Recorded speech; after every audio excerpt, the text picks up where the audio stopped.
तो hello guys, तो कैसे हो आप लोग। आज हम लोग बात करने वाले हैं भीम के अधर्म के बारे में, क्योंकि आजकल के फेक टीवी सीरियल्स ने पांडवों को बहुत ज़्यादा धर्मात्मा दिखाना शुरू कर दिया है।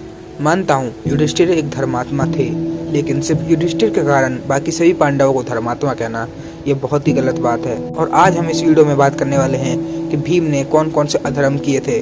भीम के अधर्म की सूची तो बहुत ही ज़्यादा लंबी है, पर उसमें से कुछ अधर्मों के बारे में मैं आज आपको बताने वाला हूँ कि भीम ने कौन कौन से अधर्म किए थे।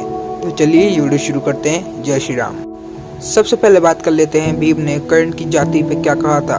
जब कर्ण रणभूमि में आया और उसने अपना प्रदर्शन दिखाया तो सब लोगों ने कर्ण की तारीफ की। यहाँ तक कि युधिष्ठिर ने ये तक कह दिया कि दुनिया का कोई भी कर्ण के इक्वल नहीं, कर्ण सबसे ज्यादा शक्तिशाली है। पर जैसे ही अधिरथ कर्ण के पास आते हैं तो भीम तुरंत समझ जाता है कि कर्ण एक सूत पुत्र है। तो भीम कहता है, हे सूत पुत्र, तुम्हारी इतनी मजाल नहीं है कि तुम रणभूमि में या युद्ध भूमि में अर्जुन के हाथों मर जाओ। और उसने ये कहा कि जिस तरह एक कुत्ता घी को खा नहीं सकता, उसी तरह तुम भी अर्जुन से युद्ध करने लायक नहीं हो। तो यहाँ पे आप देख ही सकते हैं भीम ने कर्ण की जाति को एक कुत्ते से कंपेयर किया। इससे आप ये देख ही सकते हैं भीम की सोच कितनी जातिवादी थी। जो लोग भीम को बहुत बड़ा धर्मात्मा कहते हैं, मुझे ये बताओ, क्या ये जातिवादी सोच रखना कोई धर्म का काम है? दूसरी बात कर लेते हैं गुरु द्रोणाचार्य के वध के बारे में। जब गुरु द्रोणाचार्य का छल से वध हुआ, उस समय टीवी सीरियल वाले तो ये दिखा देते हैं कि भीम, पांडव बाकी सभी लोग बहुत रो रहे थे, लेकिन रियलिटी में सभी पांडव बहुत ज्यादा खुश थे और सब बहुत जोर जोर से हंस रहे थे, अर्जुन, भीम, सब लोग। लेकिन भीम कुछ ज्यादा ही आगे बढ़ गया। भीम अपने हाथों में तालियां बजाने लगा और अपने कंधों पे तालियां बजाने लगा और जोर जोर से चिल्ला चिल्ला के हंसने लगा।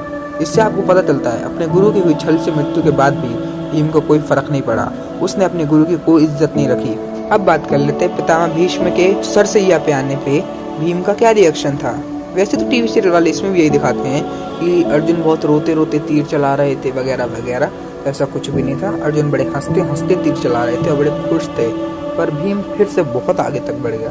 जैसे ही पितामह भीष्म सरसैया पे आ जाते हैं और उनका वध हो जाता है, उस समय भीम जोर जोर से नाचने लगता है।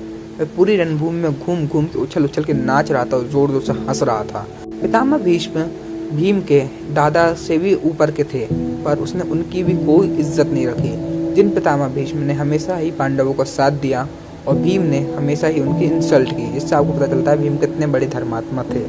अगली बात कर लेते हैं माता गांधारी और धृतराष्ट्र के 100 पुत्रों के मरने के बाद भीम ने उनके साथ क्या किया था। ऐसा टीवी सीरियल ने एक बार दिखाया था कि भीम और सभी पांडवों ने उनकी बहुत सेवा की थी। हाँ, मानता हूँ युधिष्ठिर ने गांधारी माता और धृतराष्ट्र की बहुत ज्यादा सेवा की थी, क्योंकि युधिष्ठिर एक धर्मात्मा थे और बाकी पांडवों ने भी काफी ज्यादा उनकी सेवा की थी, पर भीम ने नहीं। भीम तो उनको मेंटली टॉर्चर करता था, उनको बुरा भला कहता था। भीम उनको बहुत ज्यादा टॉर्चर करता था। इसका मेंशन हमें बोरी कैटेगरी एडिशन में मिलता है। भीम उनको बहुत ही ज्यादा परेशान करता था।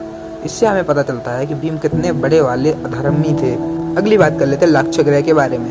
वैसे तो टीवी सीरियल वाले इतना ही दिखाते हैं कि दुर्योधन ने लाक्षागृह बनाया, पांडव उसमें गए और लाक्षागृह जल गया, पांडव बच गए। उसके आगे की स्टोरी कोई नहीं दिखाता, क्योंकि लोग हमेशा ही दुर्योधन की गलती दिखाना चाहते हैं, पर पांडवों की कोई गलती नहीं दिखाना चाहता। उसके बाद होता ये है कि जब लाक्षागृह जलने वाला था, उससे पहले अपनी आइडेंटिटी छुपाने के लिए, अपने पहचान छुपाने के लिए भीम और पांचों पांडव ने ये किया कि वहाँ पड़े हुए 5 पुत्र निषाद के और उसकी माता जो निषाद थे, जिस तरह एकलव्य एक निषाद था उसी तरह वो भी निषाद थे, उसने भीम ने और सभी पांडवों ने मिल करके उनको पकड़ करके लाक्षागृह में बंद कर दिया और आग लगवा दी, जिससे पूरा लाक्षागृह जल गया और वो 6 लोग मारे गए, जिंदा जला दिया पांडवों ने उनको। और इस क्रम में सबसे बड़ा हाथ भीम का ही था, क्योंकि इसमें सबसे आगे आगे भीम ही कूद रहा था। अगली बात कर लेते हैं कौरवों को परेशान करना, क्योंकि टीवी सीरियल वाले ये दिखाते हैं कि कौरवों ने पांडवों को परेशान किया था। हाँ, ऐसा मैं मानता हूँ, ऐसा हुआ था कई बार, लेकिन भीम बहुत ज्यादा आगे तक बढ़ चुका था। भीम कौरवों को इतनी बुरी तरह परेशान करता था, उसके सभी भाइयों को वह उनके मुंह पकड़ करके पानी में डुबो देता था, और जब तक वो मर नहीं जाते थे तब तक उनकी सांसें पूरी तरह से फूल नहीं जाती थी, तब तक उनका मुंह निकालता नहीं था। जैसे ही वो मरने की हालत में पहुंचते थे तभी उनका मुंह निकालता था, उनको बहुत पीटता था, उनको बालों से घसीटता था, उनको मारता था। इसीलिए दुर्योधन ने भीम को जहर दिया था। मानता हूँ यहाँ पे दुर्योधन ने बहुत बड़ा पाप किया था, लेकिन जो भीम ने किया था वो भी कोई धर्म नहीं था। अगली बात कर लेते हैं भगवान हनुमान जी के बारे में कि उन्होंने भीम को क्या कहा था। टीवी सीरियल वाले तो हमेशा की तरह पांडवों की तारीफ ही कर रहे थे, पर असलियत में हनुमान जी ने पांडवों की तारीफ की थी। युधिष्ठिर को धर्मराज कहा था, अर्जुन को महाधनुर्धर कहा था, लेकिन उन्होंने भीम के बारे में भी कुछ कहा था। वह भीम के बारे में कहते हैं कि तुम एक पापी हो, तुम बहुत सारे मासूम जानवरों को निर्दयता से मार डालते हो, तुम बहुत ज्यादा क्रूर हो, तुम बिल्कुल भी दया नहीं खाते किसी जानवरों पे, तुम अपने मजे के लिए, अपने खेल के लिए तुम किसी भी जानवर को, कितने भी जानवरों को मार डालते हो। ये बात आपको पता नहीं होगी, भीम खेलने के लिए और अपने मजे के लिए और मजाक मस्ती के लिए हजारों जानवरों को मार डालता था, वो भी बहुत ही बुरी तरह से। भीम बहुत ही ज्यादा क्रूर था। इन सभी बातों से हमें पता चलता है कि भीम कितने बड़े अधर्मी थे, पर टीवी सीरियल वाले तो उनको धर्मात्मा ही बना के रखते हैं। तो आपको ये वीडियो कैसी लगी कमेंट सेक्शन में बताइए। हमारे चैनल माइथोलॉजिकल डिस्कस को सब्सक्राइब कर लीजिए, इस वीडियो को लाइक कर दीजिए, इस वीडियो को शेयर कर दीजिए। जय श्री कृष्णा, हर हर महादेव।